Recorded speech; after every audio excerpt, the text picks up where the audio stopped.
Pierre Palmade est au cœur d'une affaire judiciaire qui pourrait lui coûter cher. Le 10 février 2023, le célèbre humoriste français a provoqué un grave accident de la route en Seine-et-Marne.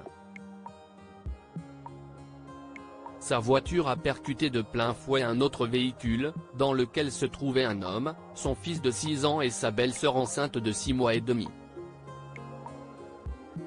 Le choc a été d'une telle violence que la jeune femme a perdu son bébé. Quant au petit garçon, il a été plongé dans le coma. Pierre Palmade qui, lui aussi, a été grièvement blessé, attend son jugement. Et d'après la récente réclamation faite par le parquet de Melun, l'humoriste risque une lourde peine. Les éléments de l'enquête a révélé que l'humoriste avait consommé de la cocaïne et des médicaments de substitution juste avant l'accident. Et selon des témoins, il était accompagné de 2 individus, qui ont pris la fuite après la collision. Pierre Palmade a été mis en examen pour homicide et blessures involontaires ayant entraîné une incapacité totale de travail supérieure à 3 mois. Mais ce dossier complexe pose une autre question juridique, celui du statut du fœtus. Selon une expertise médicale, le bébé était viable, mais il n'était pas vivant à la naissance. Il est mort in utero. Autrement dit, le bébé est décédé avant l'accouchement d'urgence à l'hôpital. Pierre Palmade @dr Le parquet de Melun réclame un débat devant la juridiction de jugement en droit pénal français, le fœtus ne possède pas de personnalité juridique. Sa mort ne peut donc être reprochée à quiconque. Les faits pourraient ainsi être requalifiés en blessure involontaire au lieu d'homicide involontaire, ce qui réduirait la peine encourue par Pierre Palmade. Mais il semblerait bien que cela ne risque pas d'arriver. Ce 4 mars 2024, Le Parisien a dévoilé que le parquet de Melun a décidé de frapper fort en vue du procès.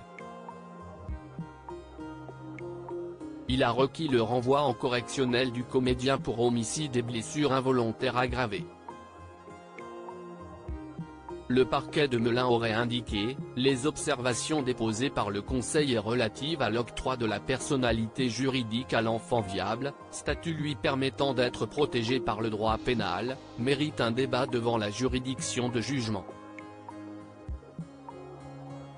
Avant de conclure, la faute de conduite commise par Pierre Palmade est la cause certaine et directe des dommages subis par. Pour citer Le Parisien, cet enfant, qui pesait 900 grammes, était indiscutablement viable lors de la survenue de l'accident. En clair, étant donné que le bébé porté par la passagère serait né viable sans l'accident, le parquet réclame que ce soit le tribunal qui tranche son statut pénal. Pierre Palmade, je suis horrifié de son côté. Pierre Palmade, lors de son dernier interrogatoire, a confié être rongé par un sentiment de culpabilité. Ma culpabilité n'a cessé de croître, a-t-il déclaré, exprimant ses regrets. Je suis horrifié de savoir que je suis la cause de tout ça. Quand j'ai su petit à petit les gravités, j'ai su d'abord pour le conducteur, j'ai vu toute l'ampleur des dégâts, notamment sa peur de ne plus pouvoir avoir d'enfant, ça m'a laminé. Si est monstrueux. J'ai bousillé la vie d'une famille. Je m'endors et je me lève avec ça. Lorsqu'il en a eu l'occasion, Pierre Palmade a présenté ses excuses aux victimes de l'accident, mais en vain. À l'heure actuelle, ces derniers attendent simplement que justice soit faite. Quoi qu'il en soit, cette affaire concernant Pierre Palmade est loin d'être terminée. Depuis cet accident qu'il a provoqué, le comédien essuie les critiques. De nombreuses personnalités se sont aussi exprimées là-dessus, comme ce fut le cas de Mimi Mati.